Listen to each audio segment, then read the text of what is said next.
The Australian desert is often imagined as barren emptiness, an endless horizon of sand dunes broken only by sparse shrubs and the wavering shimmer of heat. But look closer, and the desert reveals itself as a library of survival strategies, each creature etched with adaptations that allow life to endure where water vanishes and shade is fleeting. Among these survivors, none stands taller than the Parentiae, Australia's largest monitor lizard. To watch it move across the ochre sands of central and western Australia is to witness a reptile that carries both ancient lineage and subtle innovation, a desert scribe that writes its lessons not in thunderous displays of power, but in the quiet chemistry of venom. The Parentiae can stretch more than 2.5 meters in length, its patterned scales a mosaic of cream and chocolate that mirrors the cracked earth and scrubland shadows. It is an apex reptile of the outback, though not in the same way as the saltwater crocodile or wedge-tailed eagle.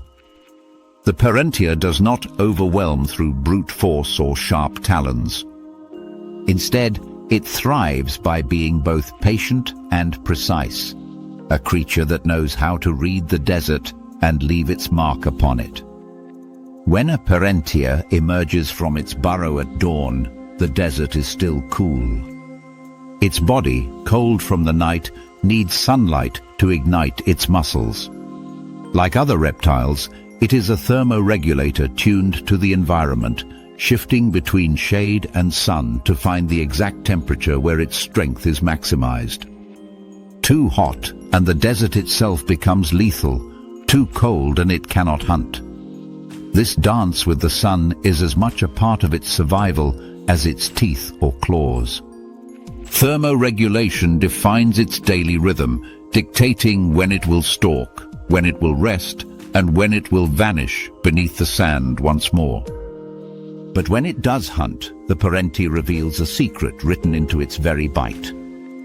For centuries, Aboriginal peoples and early naturalists considered monitor lizards to be simple predators, their wounds dangerous only because of the bacteria festering in reptilian mouths. It was not until the 21st century that scientists confirmed something far more remarkable. The Parentiae, like other monitors, is venomous. Along grooves in its teeth, proteins flow into wounds that subtly alter physiology. They thin the blood, lower pressure, and induce shock. This venom does not deliver the fast paralysis of a taipan or the heart-stopping agony of a stonefish. Instead, it writes weakness into the body of its prey, a slow, deliberate script that makes escape unlikely. A wallaby struck by a Parentiae may not collapse immediately. Instead, it flees, stumbling as blood loss accelerates and muscles falter. The Parentiae, patient and calculating, follows at a distance. Unlike the flash predation of a cheetah or raptor, this is a hunt of attrition. The lizard conserves energy while venom does the work. Hours later, sometimes even the next day, the weakened animal becomes an inevitable meal. In the desert, where every calorie is precious and energy-wasteful chases can cost survival, this strategy is not just efficient, it is elegant. The venom also tells a deeper evolutionary story. Genetic analysis reveals that monitor lizards share ancient biochemical pathways with snakes, suggesting that the origins of venom in reptiles run back millions of years further than once believed. The Parentiae's bite is thus not a minor adaptation, but a living fossil of evolutionary experimentation, a clue to how chemical weaponry spread across reptilian lineages. When researchers examine its proteins, they find echoes of toxins seen in cobras and vipers, albeit softened, diluted, and repurposed for a different ecological stage. The desert scribe, in this sense, carries within its mouth a manuscript of evolutionary history. Yet venom is only part of its arsenal. The Parentiae is also a master of versatility. It climbs trees to raid bird nests, dives into burrows to drag out rabbits, and scavenges on carcasses left by dingoes. Its claws are as formidable as its teeth, allowing it to disembowel kangaroo remains or shred the tough hide of a camel corpse abandoned in the sun.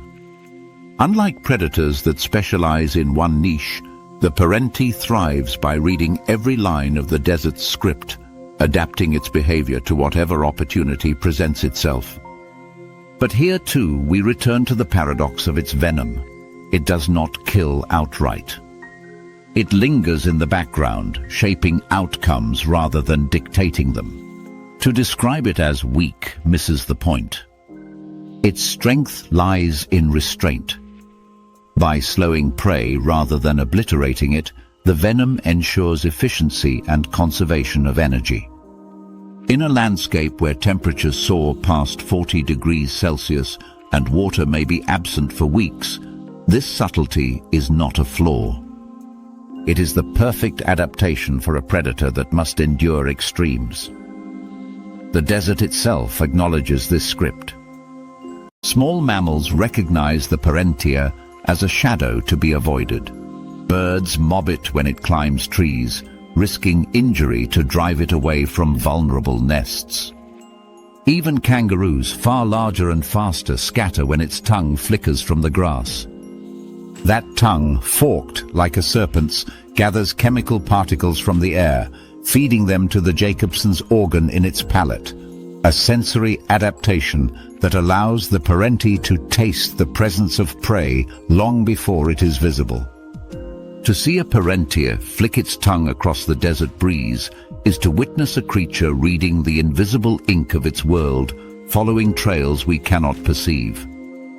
When it does close in on prey, the attack is sudden. A blur of muscle and dust, a flash of claws and teeth, and then a retreat.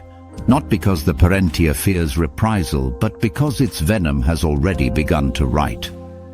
From there, time and chemistry finish the hunt. In this, the parentia embodies a paradox of patience. It does not demand immediate results. It trusts its biology to complete the story. For humans, encounters with parenties are rare but unforgettable. Aboriginal traditions recognize them as powerful totems, and in some stories, they are beings that teach respect for the desert's laws. To face a parenti up close is to be reminded that the desert is not barren, but alive with forces that command respect in ways subtle and unseen. Modern herpetologists, too, find in the parentiae a reminder of humility. Our assumptions about venom, once thought limited to snakes and a handful of exotic species, are rewritten by a lizard that has quietly carried its toxins for millions of years. The parentia's ecological role is no less profound. As a top reptilian predator, it prevents population explosions of rabbits, rodents, and other small mammals that might otherwise overgraze fragile habitats. It scavenges carrion, recycling nutrients back into the system. It even competes indirectly with dingoes, the desert's mammalian hunters, shaping the flow of energy through competition and intimidation. Remove the parentiae, and the script of the desert would lose one of its crucial editors. In the broader language of venom, the parenti's story is instructive. Where the stonefish writes borders with searing pain, and the Tasmanian devil writes corruption through disease, the parentia writes in moderation. Its venom does not shout, it whispers. It slows rather than severs, shapes rather than destroys. It is a reminder that poison need not be catastrophic to be powerful. In fact, its restraint is what makes it sustainable. In deserts where survival teeters on the edge of scarcity, subtlety is strength. As the sun drops behind the dunes and the desert cools once more, the parentia returns to its burrow, belly heavy, body warm from the day's hunt. Around it, the desert exhales into night, insects emerging, marsupials stirring, owls scanning from perches. The parentier disappears from sight, but the lines it has written remain, etched into the balance of prey populations, into the wariness of animals that sensed its presence, into the genetic scripts of venom that echo across evolutionary history. And so, in the silence of the outback, the parentier reminds us that venom is not always a shout of violence. Sometimes it is a gentle sentence in nature's manuscript, guiding the flow of survival with the lightest of touches. In the cool light of early morning, when dew still clings to eucalyptus leaves and the air carries the scent of damp bark, the ground beneath the Australian woodland already trembles with hidden purpose. Just below the soil, thousands of mandibles click in restless anticipation. Antennae sweep the darkness like sensors, and corridors built grain by grain carry the pulse of one of the world's most ancient societies. When the sun lifts higher and warms the forest floor, the gates of this underground city open and the sentinels emerge. They are bull ants, giants among their kin, armed with stings that rival scorpions, their presence a reminder that in Australia, even the smallest creatures wield disproportionate power. To see a bull ant is to rethink what an ant can be. Some species of Myrmecia stretch nearly 4 centimeters in length, towering over the average worker ant found elsewhere in the world. Their eyes are large, bulging orbs that grant them vision far superior to most of their relatives, enabling them to track movement and even hunt as individuals. Their mandibles are long and serrated, capable of gripping prey with brutal precision.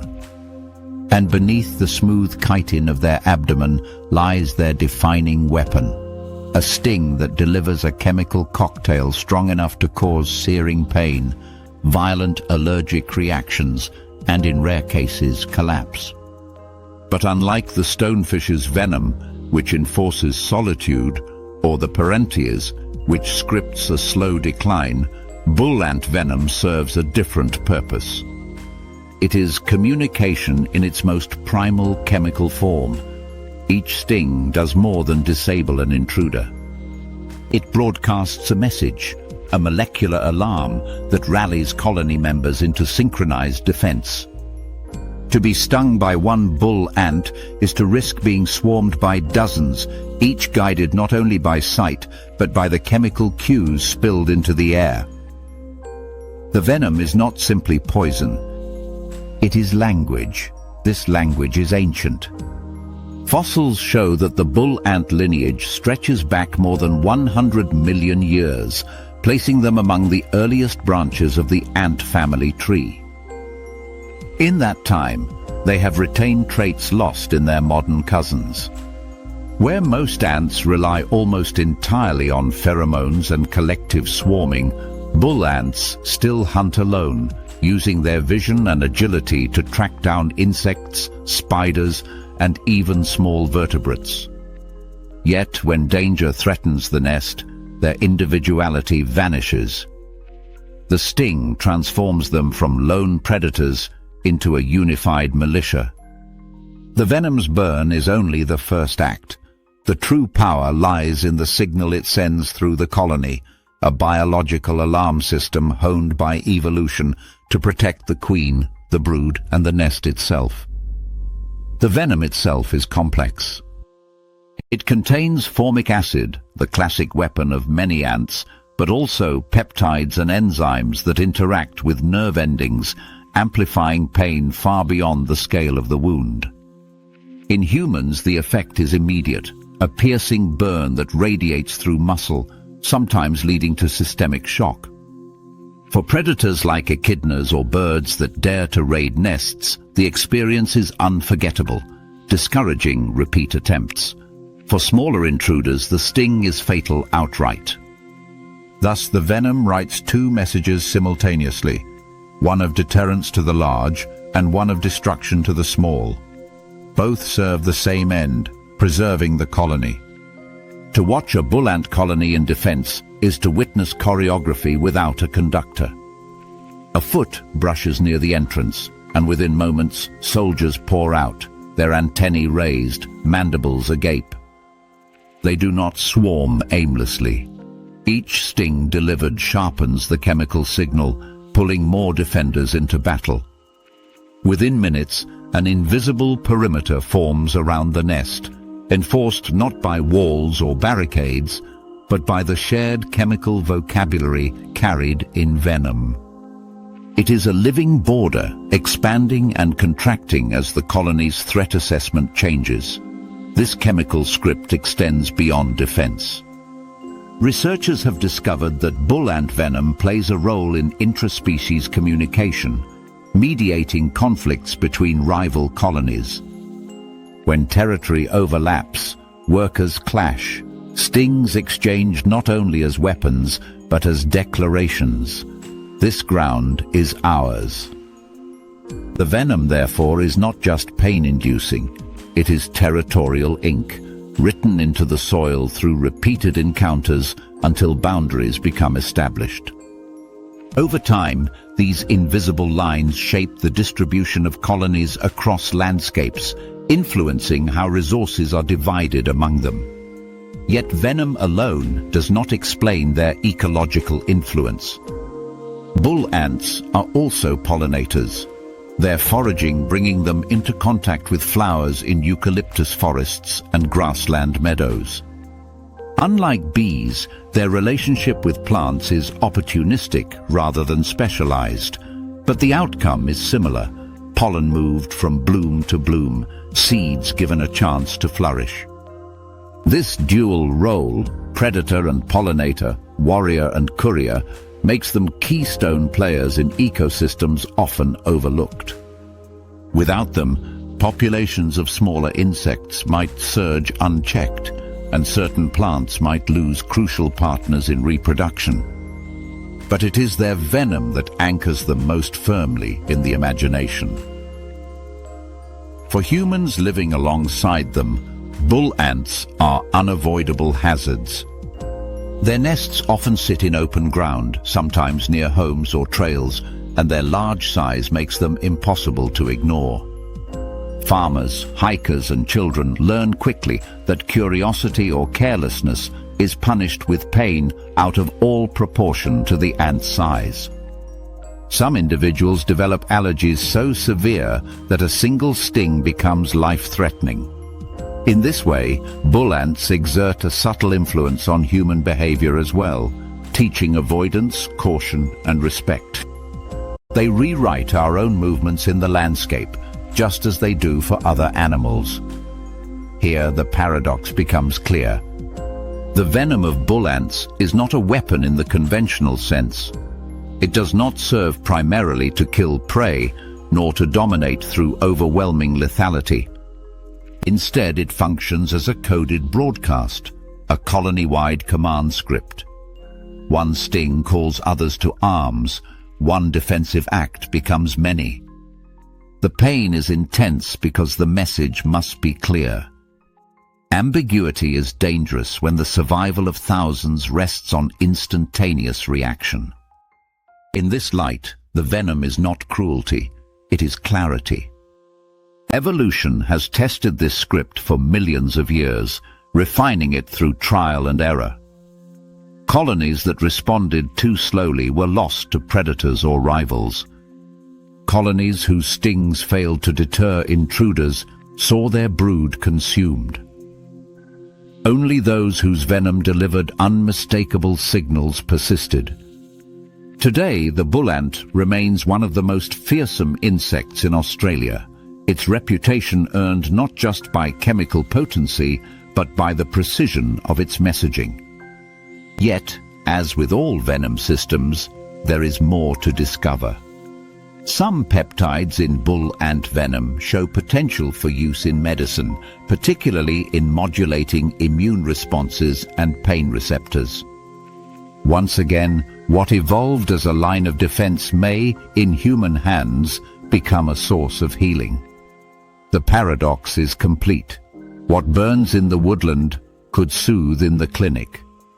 Venom, once more, proves to be less about destruction and more about communication between predator and prey, colony and intruder, and perhaps one day between nature and medicine. As the day wanes and temperatures fall, the bull ant sentinels retreat underground, sealing the colony's entrances with soil grains and leaves. Above ground, silence returns, broken only by the calls of kookaburras settling into roosts. But beneath the surface, the colony hums, its tunnels alive with stored energy, its brood tended with precision. Tomorrow the gates will open again, and the same command script will resume, a language unspoken yet perfectly understood by all who dare to test it. The bull ant teaches us that venom is not always about death. Sometimes it is about instruction, about broadcasting boundaries and ensuring that the collective endures. In their stings, we glimpse poison in its purest linguistic form, an ancient dialect of survival still spoken with unbroken clarity after 100 million years.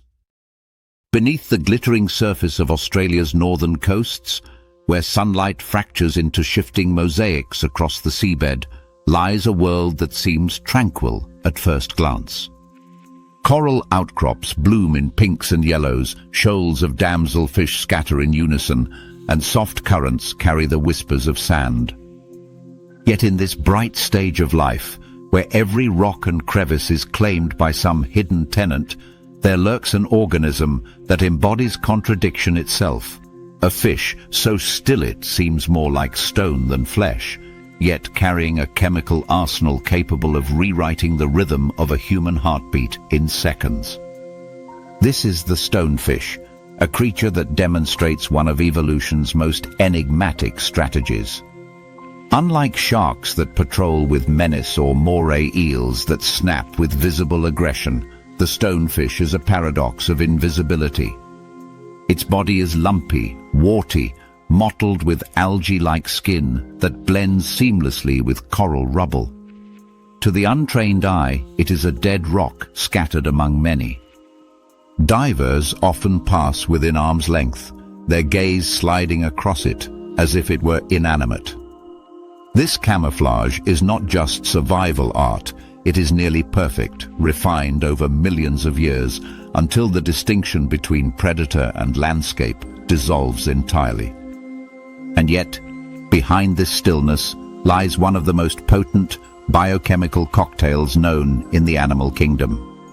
The stonefish's dorsal spines, 13 in total, are hollow needles sheathed in a skin-like covering. Step on it, as countless barefoot fishers and swimmers have by accident, and the spines puncture flesh with the precision of surgical tools, delivering venom directly into the bloodstream. What follows is not just pain, but a systemic assault. The neurotoxins interrupt electrical signals across nerves, creating paralysis. Cytotoxins break down tissues, causing swelling and necrosis. Cardiovascular toxins interfere with heart rhythm, pushing victims toward shock. The agony is so severe that victims have described it as a burning beyond comprehension, pain that radiates not just through the limb, but through the psyche itself. It is no coincidence that antidote vials in coastal hospitals are stocked with stonefish venom in mind. But here lies the paradox. This venom is almost never used for hunting. The stonefish feeds mostly on small fish and crustaceans, creatures it swallows in a sudden burst of suction as it opens its mouth wide and inhales prey in less than a millisecond. This feeding strike is so rapid that high-speed cameras are needed to capture the moment. The prey barely has time to register the attack. Venom plays no role in this. The strike is mechanical, not chemical. The venom is reserved for defense, an invisible boundary inscribed into the reef itself. If predators or careless giants like humans ignore the stonefish's camouflage, they pay the price for failing to respect what should never be touched. Seen from this perspective, venom becomes less about death and more about order. It is not the language of conquest, but of limits. For the reef, a habitat already balanced on the edge of chaos, where predation, symbiosis, and competition weave into fragile equilibrium, such a boundary is essential. The stonefish's poison ensures it is not harassed, that its slow, sedentary life can continue in a world of restless predators. Sharks may rule with speed, and groupers with brute strength, but the stonefish rules through invisibility enforced by pain. Its existence teaches a lesson. In ecosystems where everyone wants to eat or avoid being eaten, sometimes the most powerful adaptation is the ability to say, "Do not touch me," and have that command respected. The ecological ripple of this adaptation is profound. Reef predators learn to recognize the silhouette of a stonefish, just as terrestrial predators learn to avoid wasps or skunks. Over time, entire behaviors shift. Some reef species give wider berth to rubble fields where stonefish lie. Others, like sea snakes and rays, may press their luck, but even they face the risk of a venom dose that could end their hunt prematurely. In this way, the stonefish quietly shapes movement patterns, predator diets, and the rhythm of reef life. Its venom is not simply a chemical, it is a biological script, an unspoken sentence that enforces spatial respect. And here's where irony surfaces. For all its deadly potential, the stonefish itself is hunted, but not by those we might expect. Certain sea snakes, immune to many marine venoms, are known to consume them. Indigenous Australians, too, have long known how to catch and prepare stonefish safely, cooking them thoroughly to neutralize venom and transform this lethal creature into food. Even in its role as reef warden, the stonefish cannot escape the reality of the food web. Every rule it writes has exceptions. This too is part of the paradox. The language of venom is powerful, but never absolute. What fascinates biologists is not just the toxicity, but the precision of its chemistry. Stonefish venom has been studied for decades, revealing compounds that may one day inspire medical breakthroughs. Certain proteins have shown potential in pain management, cardiovascular treatments, and even cancer research. What evolution forged as a deterrent may become, in human hands, a cure. This duality, weapon and medicine, highlights venom's deeper role in nature. It is not inherently evil or cruel. It is simply information written in biochemistry waiting to be read. To watch a stonefish is to test the patience of observation itself. For hours it may not move more than the flicker of a gill. And yet, in this stillness, it is perfectly positioned to strike when opportunity arrives. A shrimp wanders too close, and in the blink of an eye, the stonefish expands its jaws and the crustacean vanishes. No chase, no wasted energy, just surgical efficiency. Venom is unnecessary here because stonefish rely on speed and vacuum pressure. This economy of action is evolution's signature, a creature that expends nothing extra, relying only on precision and deterrence. For humans, encounters are less forgiving. Swimmers in northern Queensland, Papua New Guinea, and parts of Southeast Asia know that stonefish are an ever-present danger. Unlike jellyfish that drift visibly or sharks that circle in open water, stonefish give no warning. The foot descends, the spine punctures, and the venom sentence is delivered before the brain registers pain. In some regions, protective footwear is mandatory, and for good reason. Many fishermen have lost not just hours, but entire livelihoods after a sting, incapacitated for weeks by lingering pain. And yet, the stonefish is not aggressive. It does not seek out confrontation. It does not patrol or stalk. It waits, invisible, and only when pressed does it write its lesson in flesh. This distinction matters because it reframes venom from a tool of cruelty to a language of restraint. Without it, predators might harass the stonefish to extinction. With it, the balance is held. Leave me be, and I leave you be. The venom enforces a pact. When we think of venom, we often imagine fangs dripping poison or stingers wielded with malice. But the stonefish reminds us that venom can be silent. It can be passive, defensive, almost reluctant. And in that reluctance lies a profound truth. Poison is not always designed to kill. Sometimes it is written to preserve, to safeguard the quiet lives of creatures that would otherwise be too vulnerable to endure. The reef, with all its colors and collisions, thrives on such boundaries. Every organism carves a space for itself through speed, armor, intelligence, or toxin. The stonefish's contribution is invisibility, enforced by a venomous commandment: respect what you cannot see.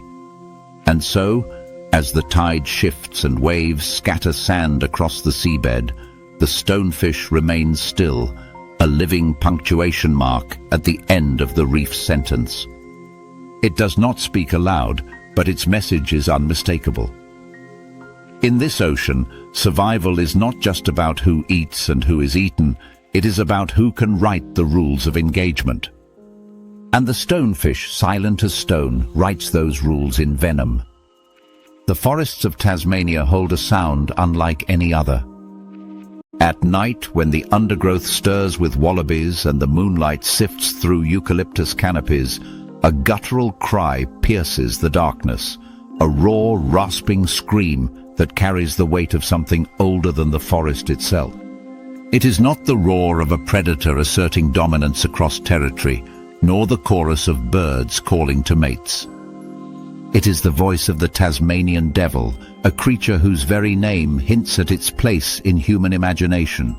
A shadow figure, fierce and untamed, its cries mistaken by early settlers for the wails of demons. In daylight, the Tasmanian devil does not look so fearsome. About the size of a small dog, with coal-black fur and a white band across its chest, it hunches low as it moves, snout quivering, ears twitching. But its physical form is deceptive.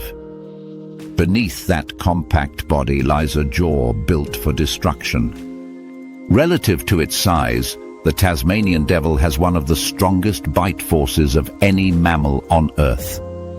Its skull is reinforced like a vice, muscles anchoring to bone in ways that allow it to crack through the femurs of kangaroos, splinter the pelvis of wombats, and shear hide that even scavengers would abandon. The devil's ecological role is unmistakable. It is nature's recycler, the final voice in the chain of consumption. Nothing goes to waste when devils feed. Not flesh, not fur, not bone. Yet it is not their feeding that makes them infamous. It is what they carry within that has shaken biology itself. When two devils fight over a carcass, they bite. When males wrestle for breeding rights, they bite. When dominance is tested within the hierarchy, teeth always decide the matter. And in those teeth, in those repeated punctures of flesh, a disease moves silently from one individual to the next. It is not a virus. It is not a bacterium.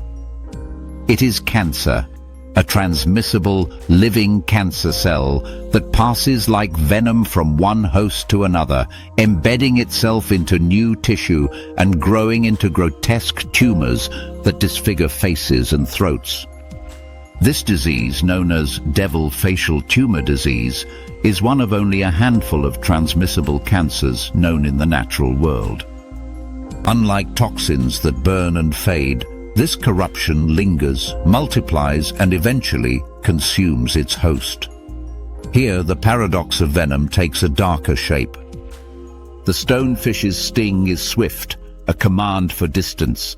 The devil's curse is slow, creeping, written not in toxins, but in twisted DNA. Yet both achieve the same ecological end, enforcing limits.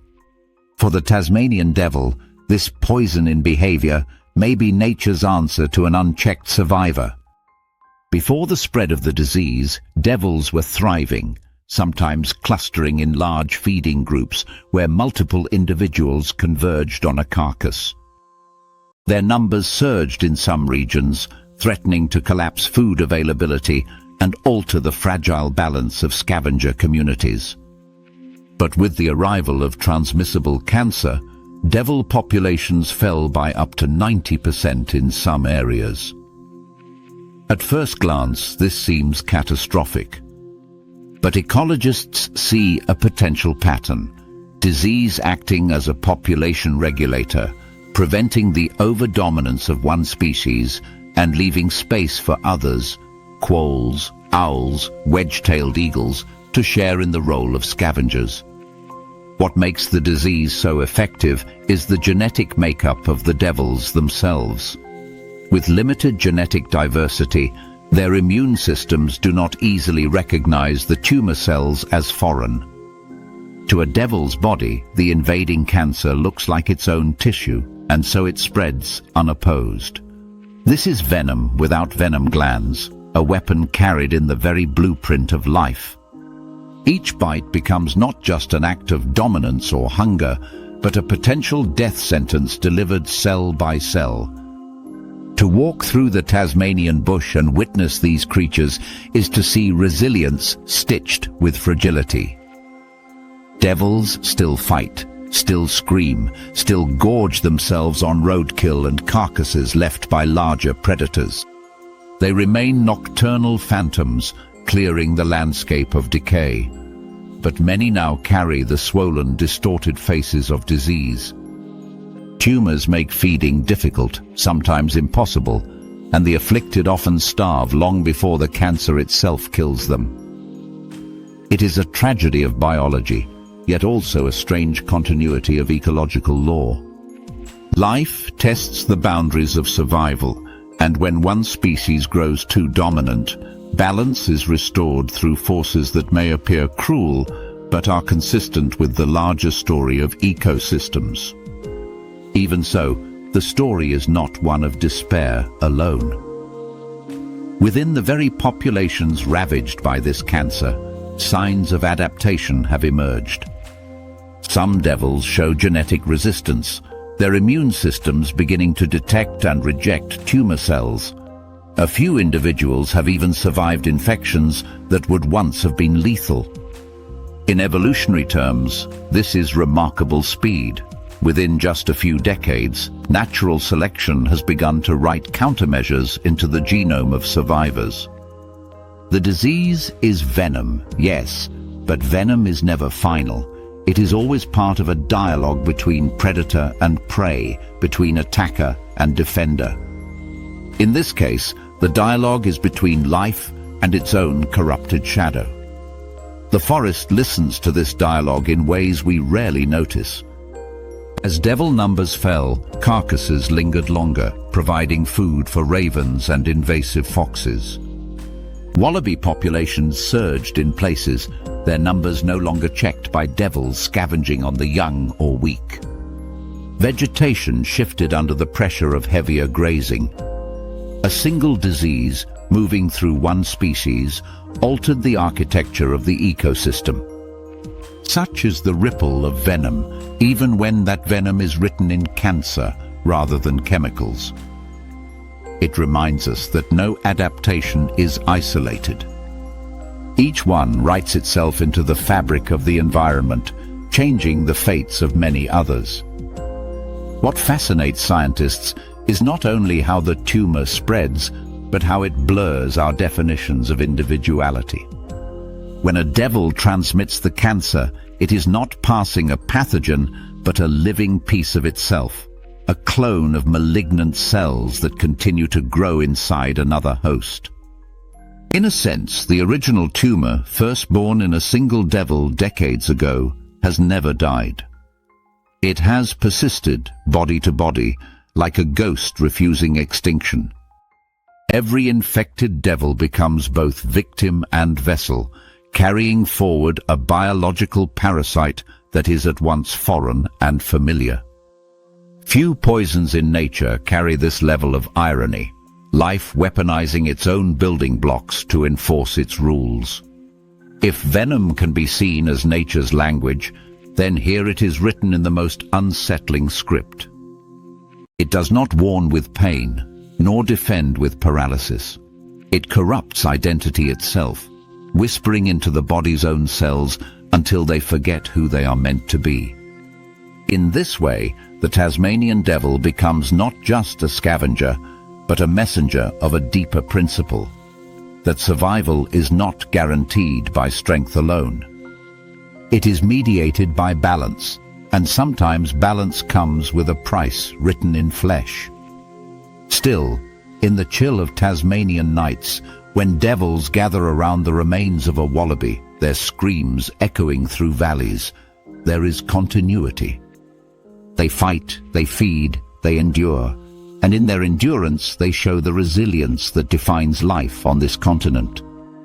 Disease may cull them, but it may also reshape them into something stronger, more resistant, more intricately adapted to the pressures of their world. The venom of cancer is terrible, but it is not the final word. It is only one chapter in the ongoing story of evolution, a reminder that even in corruption, life searches for equilibrium. The Tasmanian devil, feared for its cries and cursed by its disease, thus stands as one of the most profound examples of venom's paradox. Its poison is not stored in glands nor delivered through hollow fangs. It is carried in genes, unleashed through the most ordinary act of dominance, a bite.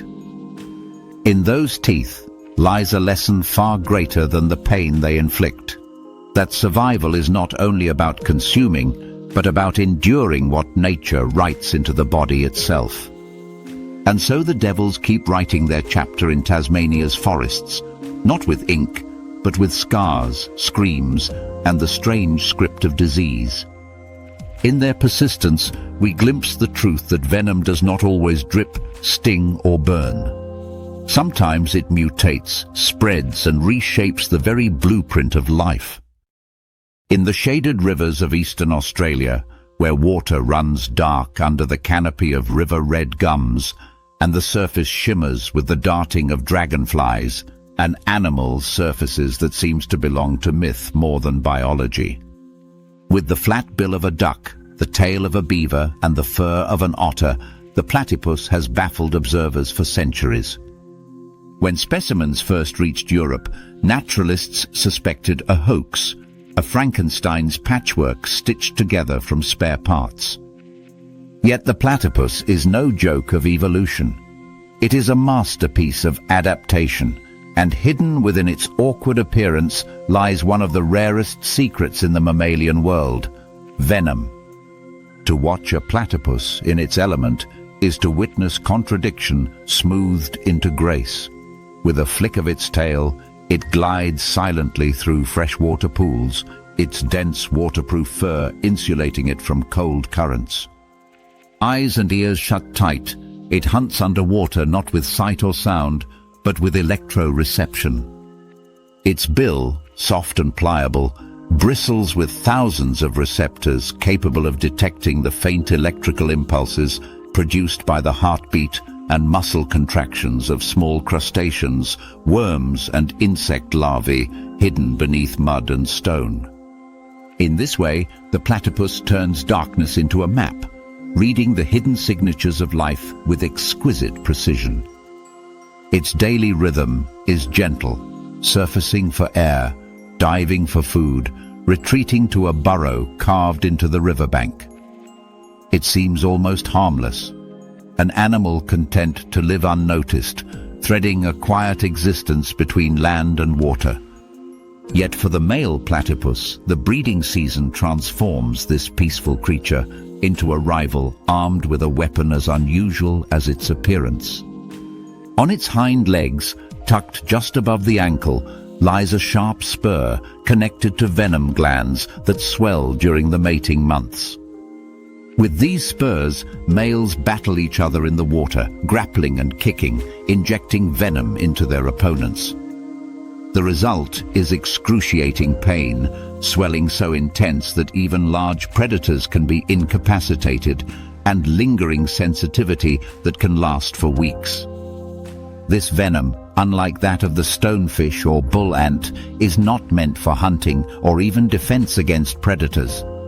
It is a weapon of competition, an ink that writes directly into the lineage of the species.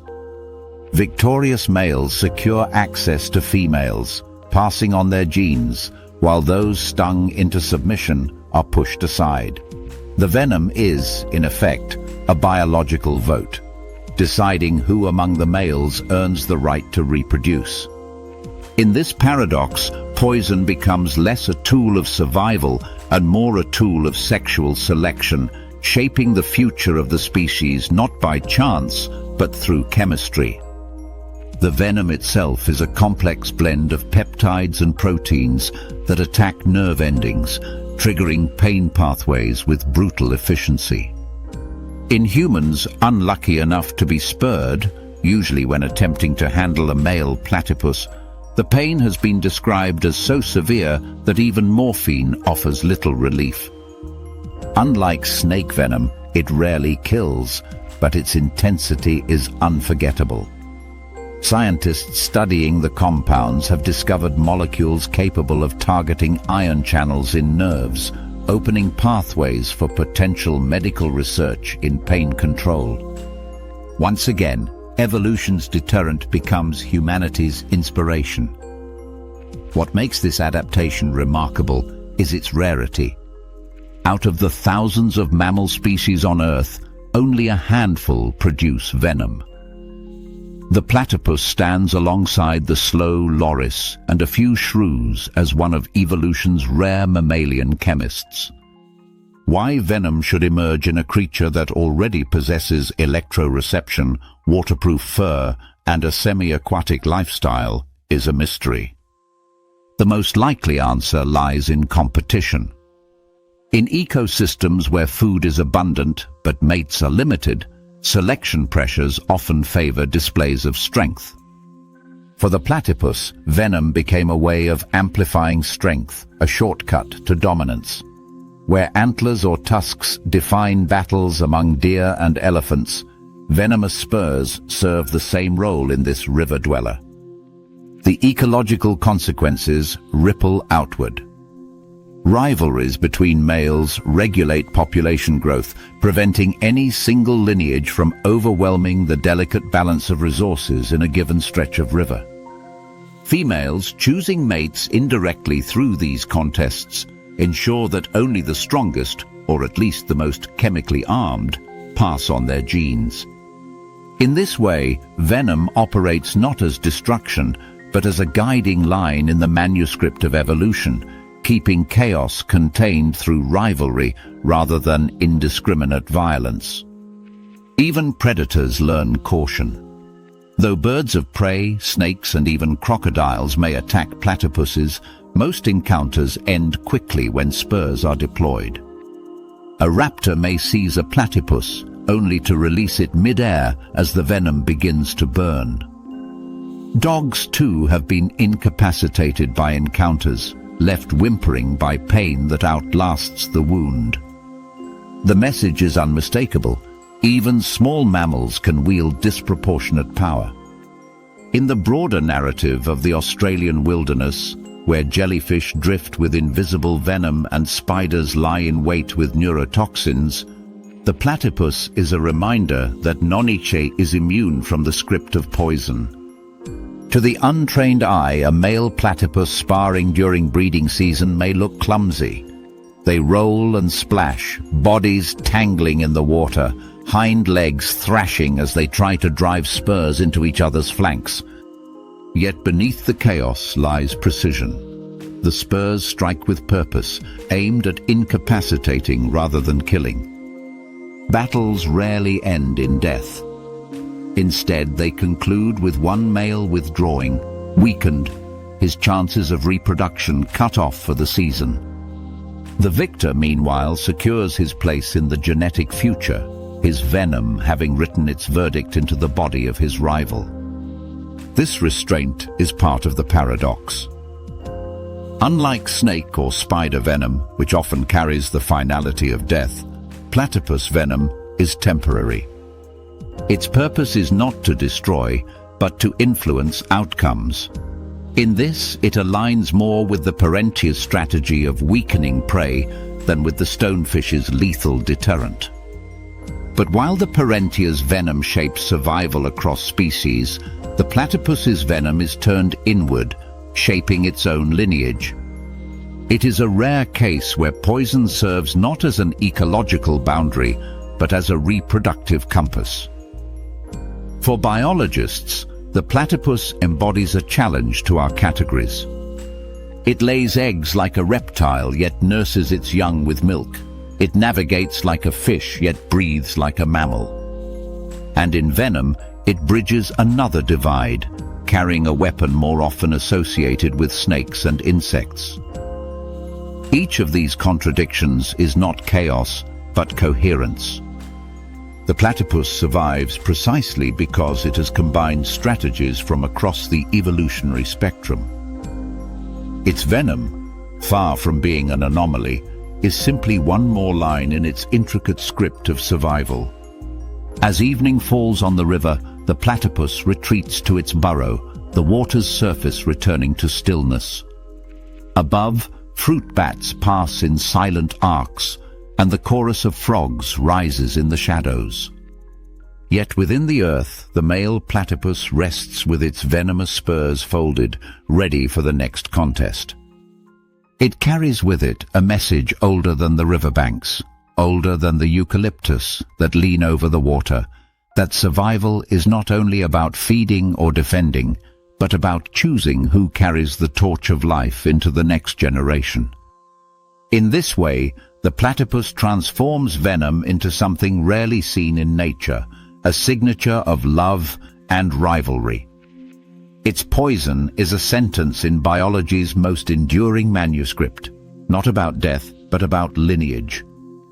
And with every breeding season, as males clash and spurs strike, the rules of ancestry are rewritten in chemical ink. At first glance, venom seems to be nature's cruelest invention, a liquid built for suffering, delivered by fang, spine, or sting.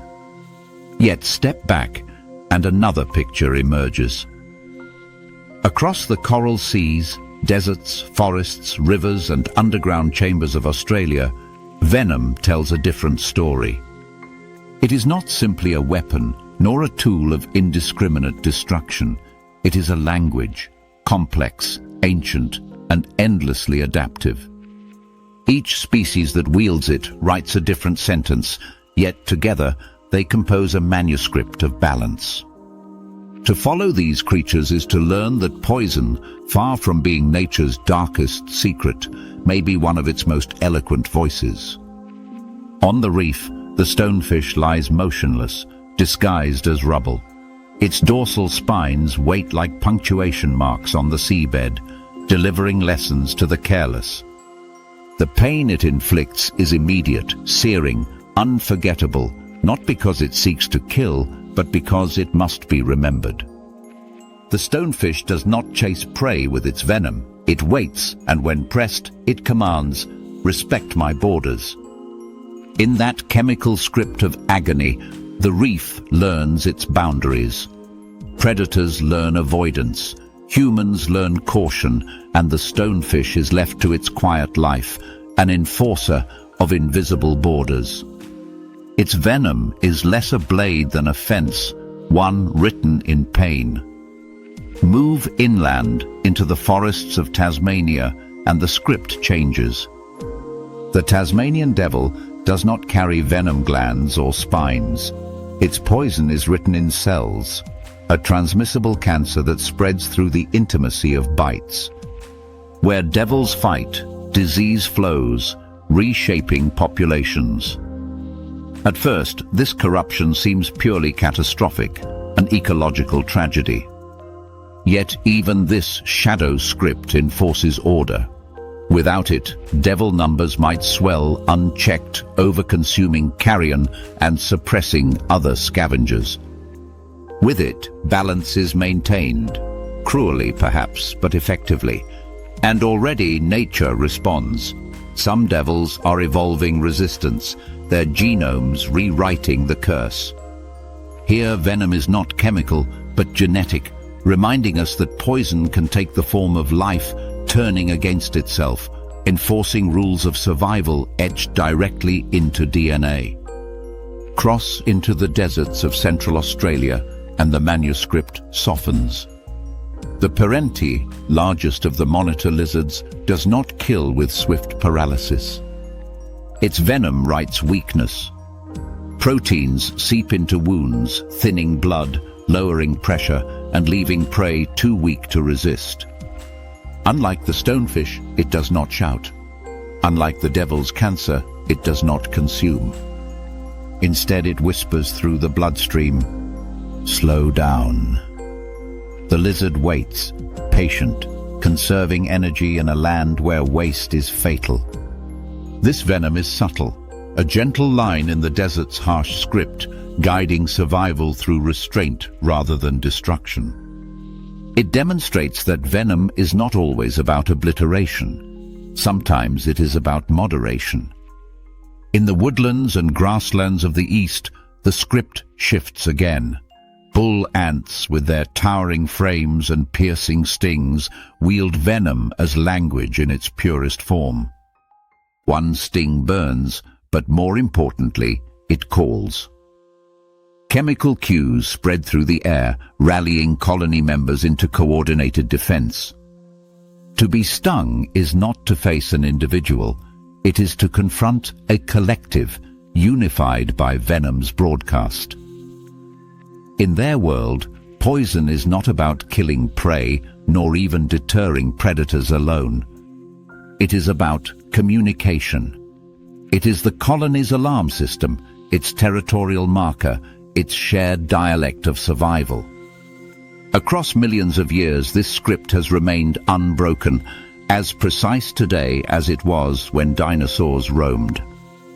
Bull ants show us that venom can be more than a weapon. It can be the foundation of society itself. And then, along the rivers and creeks, the platypus carries the paradox to its strangest conclusion. Males battle in the water, driving venomous spurs into rivals. The pain is exquisite, long-lasting, but rarely fatal. Its purpose is not to kill nor to defend, but to decide lineage. Here, venom does not shape ecosystems directly. It shapes ancestry. It is the ink of rivalry, writing into the future which genes will endure.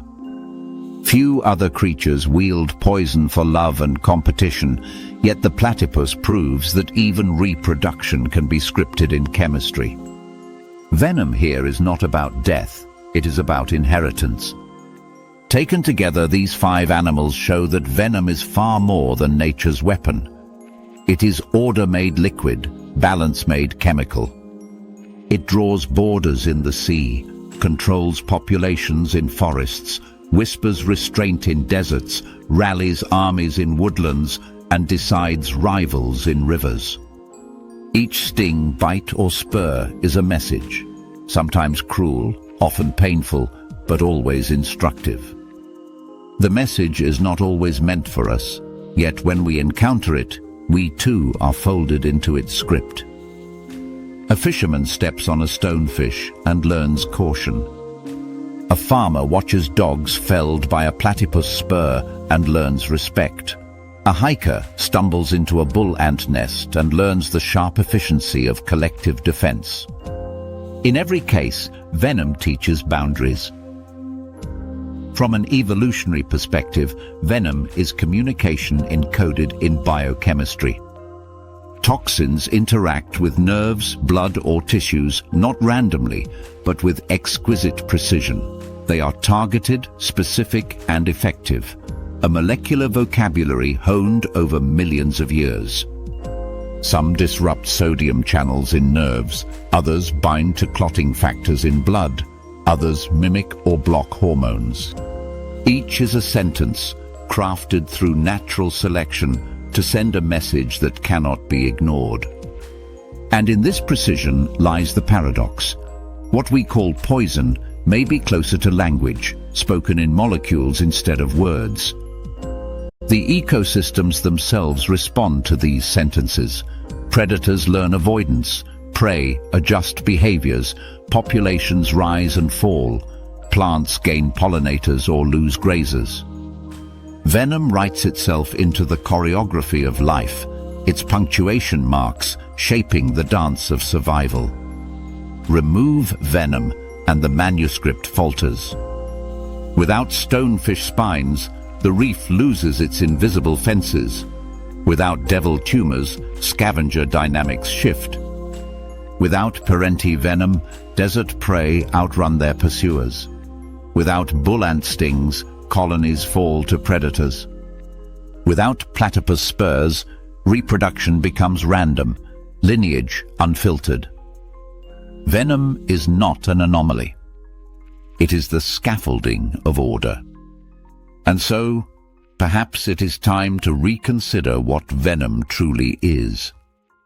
Not a weapon, not a curse, not cruelty for its own sake, but a language. A dialect of balance spoken across species and ecosystems, keeping chaos at bay.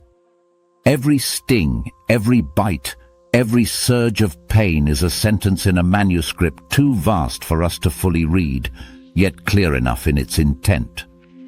It tells us that survival is not merely a contest of strength, but a dialogue of restraint, warning and adaptation.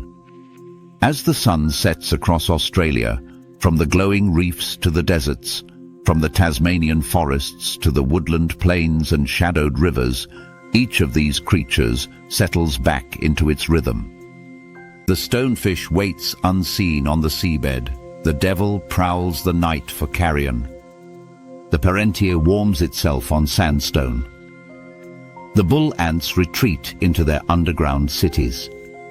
The platypus dives once more into dark water. Different habitats, different weapons, different stories, yet all bound together by a single paradox. Venom, in the end, is not nature's tool of chaos. It is nature's script of balance.